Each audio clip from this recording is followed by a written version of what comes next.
we're going to explore what strings are and how they work in Go.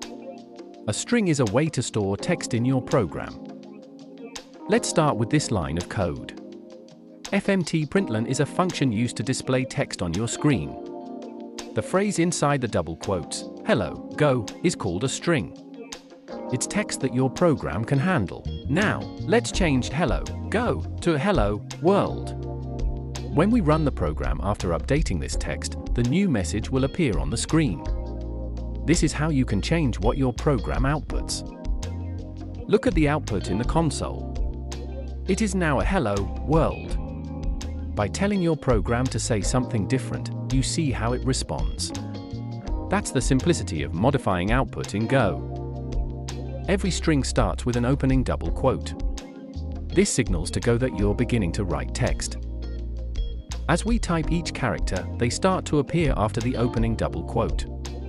Everything you see here is part of what will be recognized as a string. And we close our string with a closing double quote. It's essential to close the quotes properly, or Go will not recognize that you've finished typing your text. Now, let's add a special character to our string. The \t inside the string creates a large space known as a tab.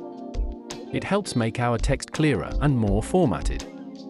In Go, an escape sequence starts with a / followed by a character, like the letter T for a tab. This allows us to include characters that are hard to type directly in the code. When we run this code, notice the big space in "Hello, World." That's what the tab does, it adds space to make your text neat. What if we want to include a / in our text? We use two backslashes, like this. This tells Go that we actually want a / in our text. Here it is. When we run it, you can see a / in our message. This is how you can include symbols that usually have a special meaning. Sometimes, you might want to include quotes inside your string.